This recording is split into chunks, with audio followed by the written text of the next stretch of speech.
Hello மக்களே, welcome back to my channel. So நிறைய பேர் வந்து கேட்டுக்கிட்டு இருந்தீங்க, நீங்கள் ஸ்டடி விலாக் வீடியோவே போடுறது இல்லையே சிஸ்டர், ஸோ நீங்கள் வந்து படிக்கிறீங்களா படிக்கலையா அப்படின்னு சொல்லிட்டு நிறைய பேர் பர்சனலாக வந்து கமெண்ட் பண்ணிக்கிட்டு இருந்தீங்க. ஸோ இன்றைக்கி பார்த்திங்கன்னா இந்த வீடியோ பதிவில் என்ன பார்க்க போகிறோம் அப்படின்னு பார்த்திங்கன்னா, ஸோ நான் வந்து படிச்சுக்கிட்டு தான் இருக்கிறேன். பட் வந்து டிஎன்பிஎஸ்சிக்கு படிக்கிறேனா இல்லை வேறு எக்ஸாமுக்கு படிக்கிறேனா அப்படிங்கிறத பற்றி பார்க்கலாம். அதே மாதிரி பார்த்திங்கன்னா டிஎன்பிஎஸ்சி நம்பி என்னுடைய வாழ்க்கையே போயிடுச்சு. நான் வந்து ரொம்ப ஹோப் வச்சுருந்தேன். ஸோ இந்த முறை வந்து கண்டிப்பாக வந்து வேலை வாங்கிடலாம் அப்படிங்கிற ஒரு நம்பிக்கையில் இருந்தேன் குரூப் 4 எக்ஸாம். பட் அது எந்த அளவுக்கு வந்து டஃப்பாக இருந்துச்சு அப்படிங்கிறது தெரியும், எல்லாருக்குமே தெரியும். இந்த குரூப் 4 நம்பி படித்த எல்லாருடைய மாணவர்களுடைய வாழ்க்கையிலையும் இந்த டிஎன்பிஎஸ்சி வந்து மண்ணள்ளி போட்டுட்டாங்க. ஸோ இப்போ நெக்ஸ்ட்டு வந்து அவங்க படிக்கலாமா வேண்டாமா அப்படிங்கிற ஒரு திங்கிங்கில் இருக்கிற அளவுக்கு அவங்கள மென்டல் ப்ரெஷர் ஆக்கி விட்டாங்க இந்த டிஎன்பிஎஸ்சி. ஓகேங்களா? ஸோ ஒரு சில பேர் வந்து அதை கடந்து நெக்ஸ்ட் எக்ஸாமுக்கு வந்து படிக்க போயிட்டாங்க.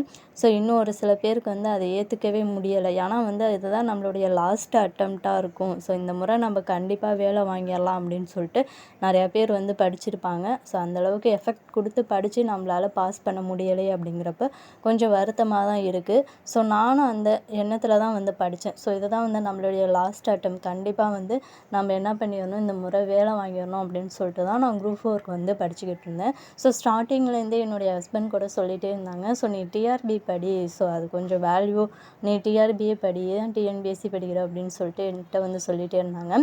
பட் என்னால் பார்த்திங்கன்னா அந்த டிஎன்பிஎஸ்சி ஃபீல்டை விட்டு வெளியே வரவே முடியலை. ஏன்னா ஸ்டார்டிங்லேருந்தே நான் வந்து அது மேலே ஒரு தீராத காதல் வச்சுருந்தேன் அப்படின்னு தான் சொல்லலாம். ஸோ என்னுடைய ஃபஸ்ட்டு லவ் பெஸ்ட்டு லவ்வாக இருக்கும் அப்படின்னு நம்பி நான் என்ன பண்ணேன், டிஎன்பிஎஸ்சிக்கு படித்தேன். பட் வந்து குரூப் 4 எக்ஸாம் எழுதுனதுலேருந்து எனக்கு டிஎன்பிஎஸ்சி மேலே நம்பிக்கையும் போயிடுச்சு. ஸோ அது படிக்கிறதுக்கு ஒரு இன்ட்ரெஸ்ட்டும் போயிடுச்சு. பல பேர் மாணவர்களுடைய கனவை வந்து அது வெறும் கனவாகவே ஆக்கிருச்சு. ஸோ இப்போ கூட அந்த டிஎன்பிஎஸ்சியை விட்டு எனக்கு வெளியே வர்றதுக்கு கொஞ்சம் கூட மனசே வந்து ஒத்துழைக்க மாட்டேங்குது.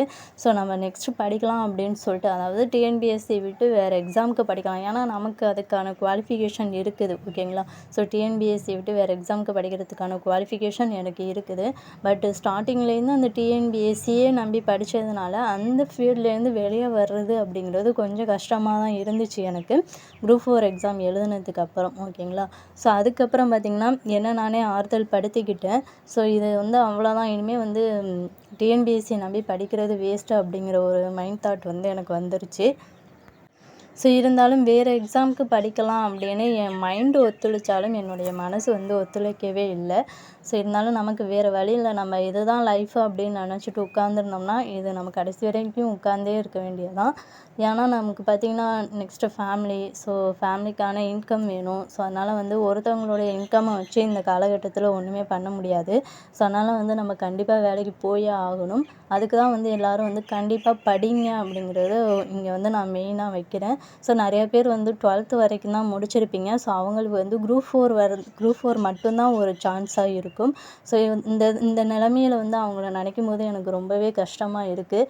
ஏன்னா அதை தாண்டி வேறு எக்ஸாமுக்கு அவங்க என்ன படிக்கிறது அப்படிங்கிற ஒரு திங்கிங்கில் இருப்பீங்க. ஸோ முடிஞ்ச அளவுக்கு நீங்கள் தான் படிக்கலை, ப்ளஸ் உங்கள் குழந்தைங்களையாவது படிக்க வைங்க. அட்லீஸ்ட் ஒரு டிகிரியாவது முடிக்க வைங்க. வரக்கூடிய காலகட்டத்தில் பார்த்திங்கன்னா எல்லா ஜாபுக்குமே வந்து அந்த குவாலிஃபிகேஷன் அப்படிங்கிறத இன்க்ரீஸ் பண்ணிடுவாங்க. ஸோ அதனால் வந்து முடிஞ்ச அளவுக்கு எல்லாரையுமே வந்து படிக்க வைங்க. ஸோ நான் வந்து மேரேஜ் ஆகிறதுக்கு முன்னாடி பார்த்திங்கன்னா யூஜி டிகிரி மட்டும்தான் பண்ணியிருந்தேன். ஸோ என் ஹஸ்பண்ட் பார்த்திங்கன்னா ஸ்டார்டிங்லேயே பிஎட் போட்டாங்க. ஓகேங்களா? ஸோ நான் அப்போ கூட ஏன் படிச்சுக்கிட்டு, வேண்டாம் விடுங்க, நான் வந்து அப்புறம் மேரேஜ் ஆகிடுச்சுன்னா ஃபேமிலியை பார்க்கணும், குழந்தைங்கள பார்க்கணும், இந்த சூழ்நிலையில் வந்து எப்படி படிக்க முடியும், அதனால் வேண்டாம் அப்படின்னு தான் சொன்னேன். இல்லை நீ படிப்பு ரொம்ப முக்கியம், நீ படி, நான் வந்து ஃபேமிலியெல்லாம் பார்த்துக்கலாம், அட்லீஸ்ட் கரஸ்லேயாவது நீ படித்து முடி, டிகிரி ரொம்ப முக்கியம் அப்படின்னு சொல்லிட்டு அவங்க தான் வந்து பிஎட் போட்டாங்க. ஸோ அந்த அதுக்கப்புறம் பார்த்திங்கன்னா நான் கன்சீவ் ஆகிட்டு ஃபஸ்ட்டு குழந்த அப்போலாம் வந்து டெலிவரி அப்போ ஒரு 3 மந்த்தெல்லாம் தூக்கிட்டு இங்கேருந்து புதுக்கோட்டையில் போயிட்டு வந்து தான் எக்ஸாம் எழுதினேன். ரொம்ப கஷ்டமாயிடுச்சு, ஏன்டா படித்தோம் அப்படிங்கிற நிலைமைக்கு போயிடுச்சு. அதுக்கப்புறம் பார்த்திங்கன்னா பிஎட் ஏதோ ஒரு வழியாக முடிச்சாச்சு. ஸோ நெக்ஸ்ட்டு வந்து பிஜி பண்ணணும். ஏன்னா என்னுடைய மேஜர் பார்த்திங்கன்னா கம்ப்யூட்டர் சயின்ஸ். ஸோ அதனால் வந்து கண்டிப்பாக கம்ப்யூட்டர் சயின்ஸ்னால் அது வந்து பிஜி டிகிரி தேவைப்படும். ஸோ அதனால் வந்து சரி வேறு வழி இல்லையே, பிஎட் பண்ணியாச்சு, நம்ம வந்து பிஜி பண்ணி ஆகணும் அப்படின்னு சொல்லிட்டு அப்புறம் நான் வந்து பிஜியும் பண்ணி முடிச்சிட்டேன். இந்த இயர் தான் வந்து முடித்தேன். ஸோ இப்போ பார்த்திங்கன்னா நான் முடிச்சதுனால எனக்கு டிஆர்பிக்கு வந்து குவாலிஃபிகேஷன் இருக்குது படிக்கிறதுக்கு. ஸோ அதனால் பார்த்திங்கன்னா நான் அந்த டிஎன்பிஎஸ்சி குரூப் 4 எக்ஸாம் எழுதுனதுலேருந்து அதை ஸ்கிப் பண்ணிவிட்டு நான் டிஆர்பி வந்து படிக்கிறதுக்கு ஸ்டார்ட் பண்ணிட்டேன். இருந்தாலும் வந்து அப்பப்போ என் மைண்ட் வந்து டிஎன்பிஎஸ்சி பக்கம் தான் போயிட்டு வருது. அதை வந்து என்னால் மாற்றவே முடியலை. ஸோ இப்போ டிஆர்பி படிக்கும்போது அட்லீஸ்ட் பார்த்திங்கன்னா எனக்கு வந்து 10 யூனிட் இருக்குது. ஸோ அதில் வந்து நான் ஒரு 2 யூனிட் வந்து கவர் பண்ணிட்டேன். ஸோ அது படிக்க எனக்கு டிஆர்பி படிக்கணும் அப்படிங்கிற ஒரு இன்ட்ரெஸ்ட் வந்து அதிகமாகிட்டே இருக்குது.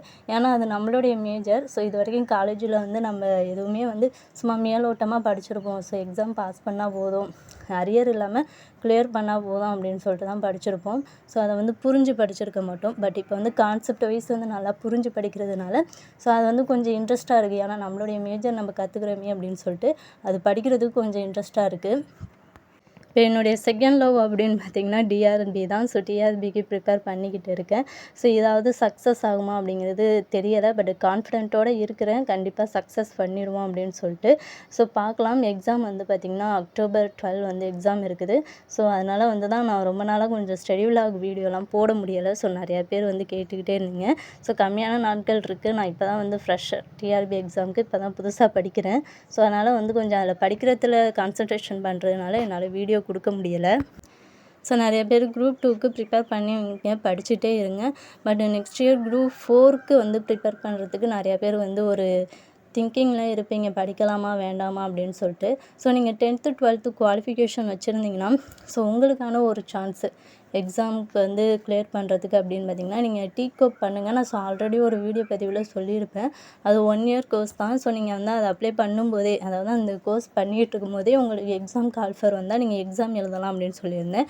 ஸோ அது வந்து 12th குவாலிஃபிகேஷன் தான், ஓகேங்களா. ஸோ அந்த கோர்ஸ் பண்ணுறதுக்கு நீங்கள் போயிட்டு இப்போ பார்த்திங்கன்னா அந்த கோர்ஸ்க்கு வந்து டேட் வந்து எக்ஸ்டென்ஸ் பண்ணியிருக்காங்க. ஸோ அதனால் நீங்கள் என்ன பண்ணுங்கள், போயிட்டு உங்கள்த எங்கே டிகோப் காலேஜ் இருக்கோ ஸோ அங்கே போய்ட்டு ஒரு அட்மிஷனை போடுங்க. பட்டு நமக்கு கையில் பணம் இருந்தால் கண்டிப்பாக படிக்கலாம், கொஞ்சம் செலவாகும்.